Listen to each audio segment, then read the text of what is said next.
10 lakh ton जी कच्ची साखर आहे ती आयात करून कुठंतरी शेतकऱ्यांच्या ऊसाचे भाव पाडण्याचे षडयंत्र रचले जाते का, त्याचा संशय शेतकऱ्यांमध्ये निर्माण होतो आहे। आपल्यासोबत शेतकरी नेते, काही शेतकरी आहेत आणि कायदेशीर तज्ज्ञ देखील आपल्यासोबत या चर्चेमध्ये सामील झाले। काय सांगता येईल, कशा प्रकारे हे अचानक साखरेचा भाव वाढवला आहे ऐन सणासुदीच्या काळामध्ये आणि 10 लाख टन कच्ची साखर आयात करून कुठंतरी ऐन गळीत हंगाम आता सुरू होणार आहे आणि कुठंतरी ऊसाचे भाव याच्यामुळे घसरतील का?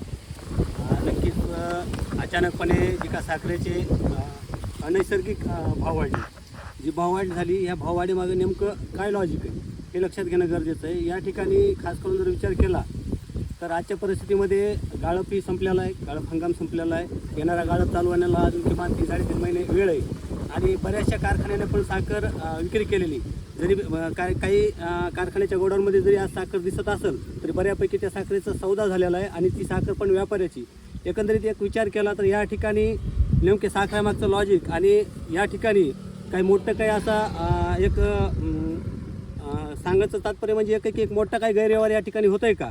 एकंदरीत जर बघितलं तर शेतकऱ्याकडेही आज ऊस नाही आहे आणि कारखान्याकडेही साखर नाही। मग नेमकी भाववाढ कशा पद्धतीनं आणि कुणामुळं आणि कशी झाली हे खास करून केंद्र सरकारनं आणि राज्य सरकारनं ह्याची सखोल चौकशी करून सत्य जे काय आहे ते सर्व जगासमोर देशासमोर आणणं गरजेचं आहे। एकंदरीत पाहायला गेलं तर सध्या गैरसमज असा निर्माण होतो की इथेनॉलच्या परिस्थितीमुळे कुठेतरी साखरेचे भाव वाढले, पण दुसरीकडे पाहायला गेलं तर मार्केटमध्ये व्यापाऱ्यांकडे जे साखर आहे ती कुठेतरी साठवणूक करून कुठेतरी व्यापाऱ्यांमध्ये हजारो कोटी नफा कमवायचं हे षडयंत्र चालू आहे का? नक्कीच या ठिकाणी सरकारचं त्या पद्धतीचं धोरण आहे की नफ्तेखोरीमध्ये व्यापारी, बडा व्यापारी आणि ह्याच्यामध्ये साठेबाजी खूप काही मोठ्या प्रमाणामध्ये होऊ शकते आणि झालेली असू शकते, त्याच्यामुळेच हे भाव आहेत। आणि सांगायचं म्हणजे या ठिकाणी एक आहे की इथेनॉल तर नक्कीच इथेनॉलमुळं भाव दर वाढलेले आहेत, परंतु शेतकऱ्याला जर दर पाहिजे असेल तर कारखान्याकडे वेगवेगळे प्रोजेक्ट असणं आवश्यक आहे। इथेनॉल असेल किंवा अजून वेगवेगळे प्लॅन्ट असतील, त्या प्लॅन्टमधून कारखानदारीला एक 4 पैसे चांगला नफा भेटेल आणि शेतकऱ्याने जेणेकरून कारखान्याला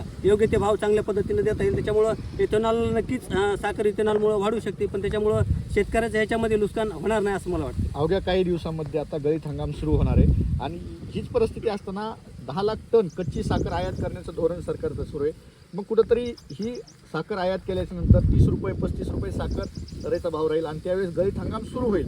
नेमकं ते तोंडावरच शेतकऱ्यांना ऊस भाव ज्यावेळेस आपण मागणी करतो त्यावेळेस मग 30 रुपये भाव असल्यास आपण शेतकऱ्यांना कारखानदार खरंच ऊसाला भाव देतील का?